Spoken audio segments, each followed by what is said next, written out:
So you would have heard about the word called price action trading. So price action trading involves that if you see a chart like this, where there are candlesticks without any other indicators. So indicators means what are the indicators? Indicators are different indicators like RSI, MACD, Bollinger Bands. These are some of the indicators.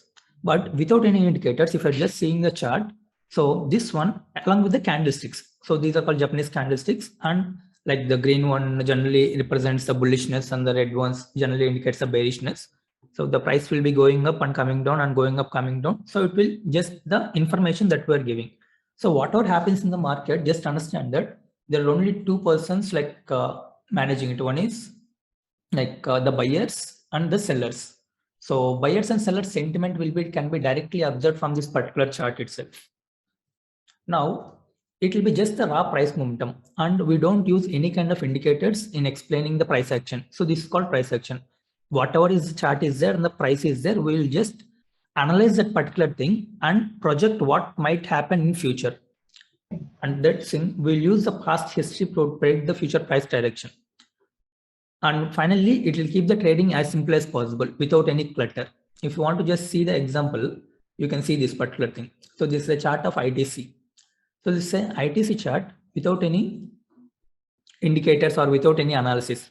Now for this, if you basically know the basics of price action, you could design it in such a way. So like this. So this is an empty chart. So this is a chart. If you generally apply the basic price action concepts, you can draw all these things. This is a daily time frame chart. So here basically, if I have to just tell you what has happened here, if you want to analyze from 2020 January till date in 2 years, what has happened to this ITC share price without using any kind of indicators. So here you can see that. So there it has started a sharp fall during 2019, and from there the price fell so much.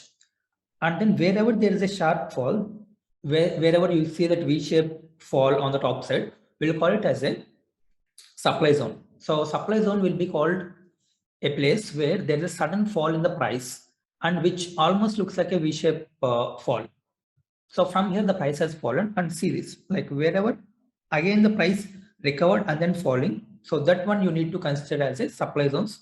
And when the price started going up again, so here you can see a pattern formation, a trend line kind of a pattern formation.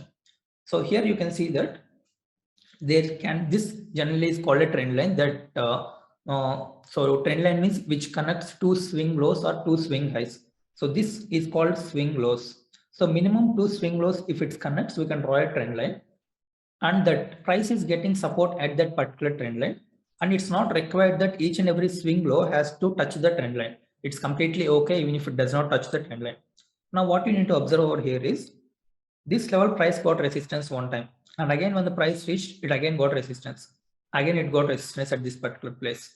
So finally it gave a breakout. So whenever the price is breaking that particular trend line, we'll call it as a breakout level. So at this point there is a price which has been broken out. And this one was just a basic understanding I'm giving you of the price action, how to analyze that particular stock.